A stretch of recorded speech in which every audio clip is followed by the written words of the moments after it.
Hi friends, welcome to my channel. Daily serial updates కోసం please మన ఛానల్ని like చేయండి.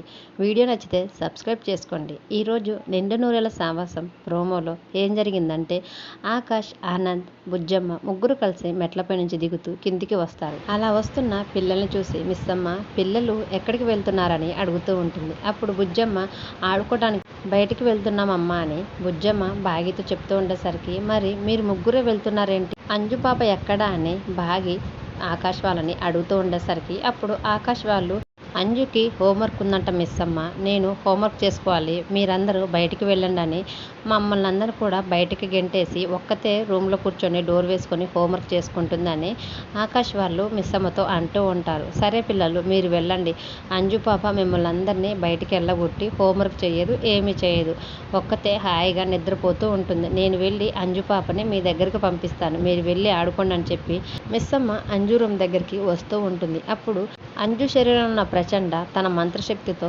పుస్తకాల్లోని హోంవర్క్ వాటంతటా అవే రాసుకునేలా ఒక మంత్రశక్తి ఉపయోగించడం వల్ల పుస్తకాలు తెరుచుకొని గాల్లో పెన్నులతో హోంవర్క్ అంతా కూడా రాసేస్తుంటాయి. అక్కడ జరిగేదంతా చూసి బాగి ఒక్కసారిగా షాక్ అవుతూ ఉంటుంది. మరోవైపు అంజు శరీరంలో ఉన్న ప్రచండ పక్కనే ఉన్న పండ్లను హ్యాపీగా తింటూ ఉంటుంటే హోంవర్క్ మాత్రం గాల్లో పెన్నుల ద్వారా మొత్తం రాసేస్తుంటుంది. అదంతా చూసి బాగి ఒకటికి 2 సార్లు తన కళ్ళని నలుపుకొని, మరి ఇదంతా నేను చూసేది నిజమా అన్నట్లు షాక్ అవుతూ అంజు పాప వైపు చూస్తూ ఉంటుంది.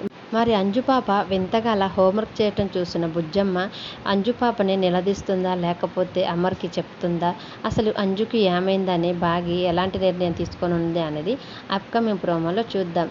Thank you for watching.